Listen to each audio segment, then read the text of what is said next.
Hello, divers. Coming to you from Studio D, the Deep Dive Podcast presents Hollywood Hype, a new recurring series that looks at the gimmicks, tie-ins, and publicity stunts that lured unsuspecting patrons into movie theaters. I'm Tom Feeney, two-time Southwest Regional Emmy Award winner and writer for Wings Chop Movie Magazine. Spring is here, and that means summer isn't far behind, bringing with it sweltering heat and humidity. This episode will take a cold, refreshing dive into a gimmick that kinda sorta wasn't really a gimmick, and yet it served the same purpose, to get people into theaters. This time on Hollywood Hype, how air changed the movies.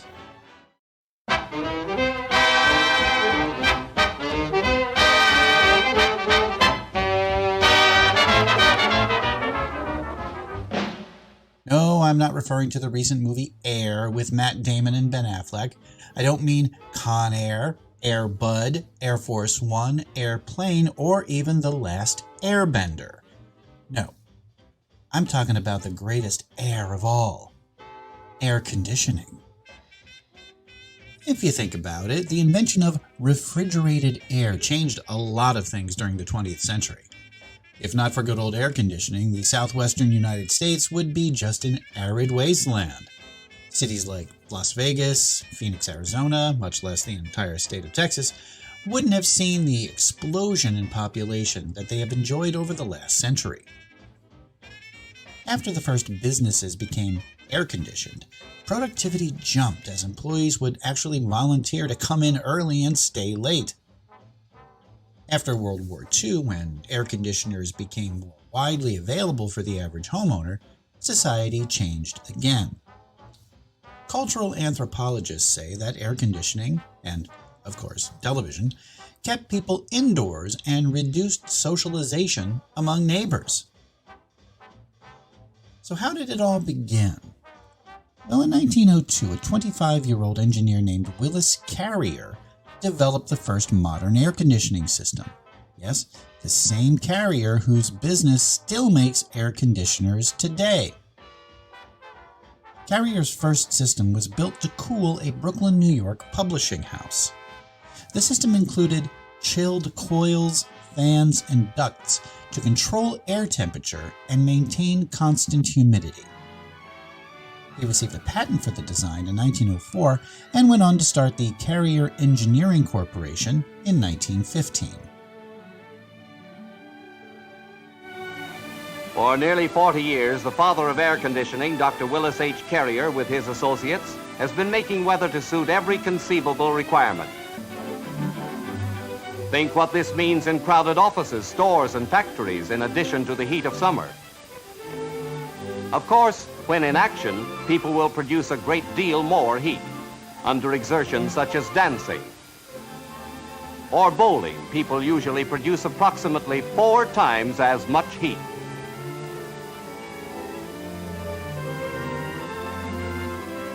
The temperature in a theater varies according to the kind of action taking place.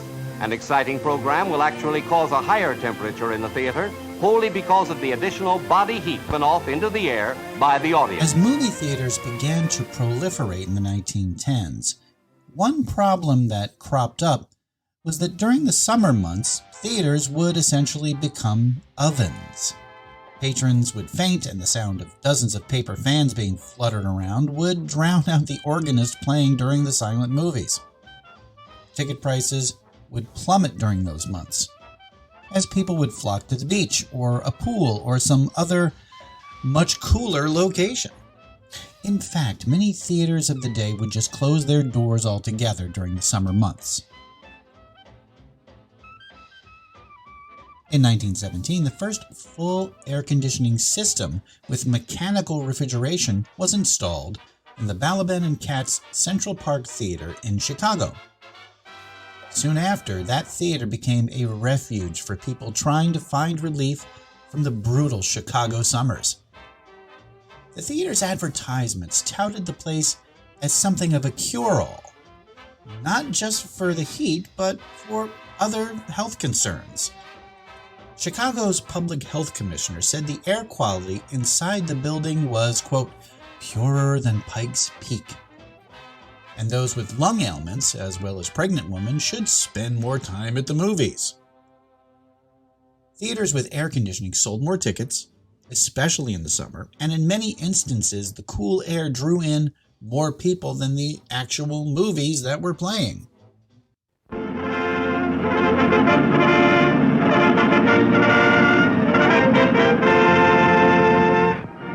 Yes, you lucky people, just sit back for a moment, relax, and notice the delightfully clean, cool, and refreshing atmosphere of this scientifically air-conditioned theater. Great, isn't it? Remember, you can enjoy great motion picture entertainment all summer long in cool comfort at this theater.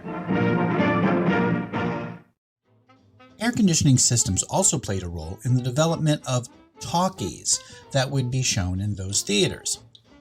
In Hollywood, new studios that were built specifically for making talking pictures could keep their doors and windows closed, dampening outside noise while keeping the actors and crew cool and comfortable. The introduction of air cooling units in theaters also sparked what you might call kind of a Cold War. Other companies began competing with Carrier by creating their own cooling systems to control both temperature and humidity. This competition created more technological advancements, which led to more theaters investing in air conditioning units. In 1925, Willis Carrier convinced Paramount Pictures that it would considerably increase ticket sales if the studio were to install his invention in their movie theaters. Now, short sidebar here. In the early decades of the film industry, the movie studios actually owned the theaters. They controlled every aspect of the movie business, from script to stars to screen. Then the studios would run the movies they themselves produced in their own theaters. Now, there was just one problem with that. The whole thing was, and here's your vocabulary word for the day, an oligopoly. Now, according to the fine folks at Wikipedia, an oligopoly means that control over an industry lies in the hands of a few large entities who own a dominant share of the market. Now, in 1938, the U.S. Department of Justice filed an antitrust lawsuit against the movie studios that were engaging in the practice of owning the entire production to distribution chain. The movie studios lost, and they had to ultimately divest themselves from their ownership of movie theaters. Okay, back to 1925. Willis Carrier was allowed to install his air conditioning system at the new Rivoli Theater in Times Square on Memorial Day weekend. Thousands lined up outside to experience this refrigerated air. Among them was Paramount Pictures founder Adolph Zukor, who sat in the balcony and watched the audience. Now, at first, the system struggled to get going, and the crowd was getting hot under the collar. But then, the much-needed cooling began, and the patrons were thrilled. Mr. Zukor said later in the lobby, quote, "Yes, the people are gonna like it," end quote. And they certainly did.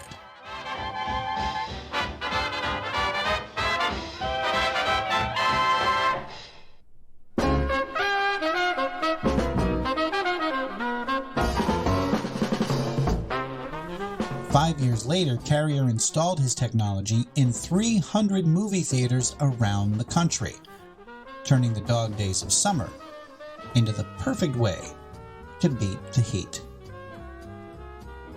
Now, lest you think that the lure of sitting in cold comfort isn't as important as whatever movie is currently playing, check this out.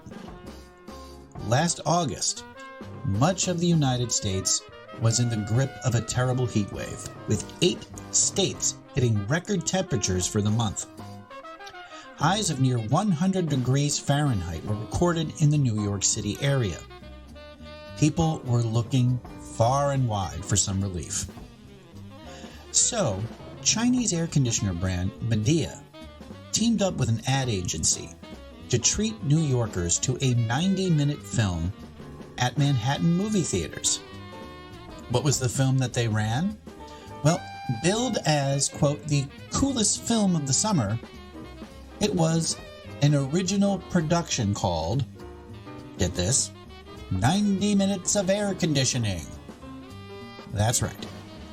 A feature-length film showing nothing but a Midea-branded window air conditioner cooling an apartment for 90 minutes. That's it. Oh, patrons also got free popcorn and soda. And according to reports, people literally just chilled out in the audience, read books, checked their social media, and took naps. Because why not? This reminds me, have you ever been one of the first people to arrive in a theater before the movie? Have you ever found it to be ridiculously cold? Well, there's actually a reason for that. A decade ago, the entertainment trade paper Hollywood Reporter published an article about just that issue.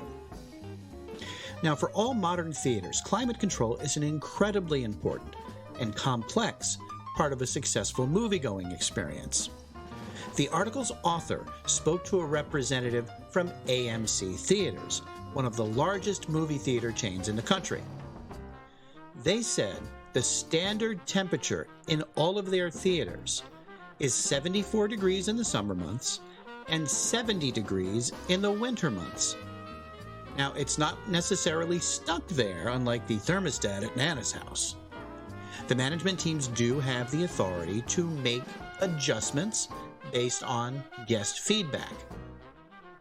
But maintaining a constant temperature is not as easy as it sounds. When a theater is empty, it feels much cooler due to the lack of body heat generated from people in the audience. Hey, the Matrix was right. But having to evenly heat and cool not just one theater, but an entire multiplex is incredibly complicated. How complicated? Well, to optimize the entire HVAC system, theater managers must input information into computers. That helps to anticipate each theater's temperature needs. Also, things like looking at advanced ticket sales can help the system to avoid over-conditioning. Oh wait, did you hear that? Movie theater operators have a strict decibel level threshold for AC units, which, if you have a window unit in your home, you know how loud they can get. The sound needs to remain low enough so it won't get in the way of your nerve-shattering THX, Dolby Atmos, DTS, SDDS, shake your kidneys sound. Now, while the summer blockbuster season was not created by the advent of air conditioning, you can thank a certain great white shark for that, going to a nice, cool theater to see the latest event film and get out of the sweltering heat certainly wouldn't have been possible without that amazing invention. And with that in mind, stay frosty.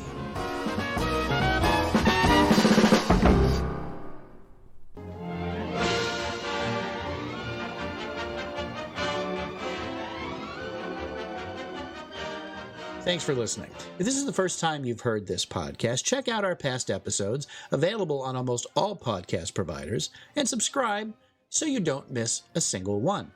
And if you like what you hear, please write a review. We would love to know what you think. Or you can drop us a line at thediepdivepodcast@gmail.com or on our Facebook, Instagram, or Twitter feeds. You can find links to those and our awesome t-shirt store in the bio of our Instagram page. All clips used in this podcast are meant for educational purposes only and not to infringe on existing copyrights. Hollywood Hype is part of the Deep Dive Podcast family and a production of Automaton Studios.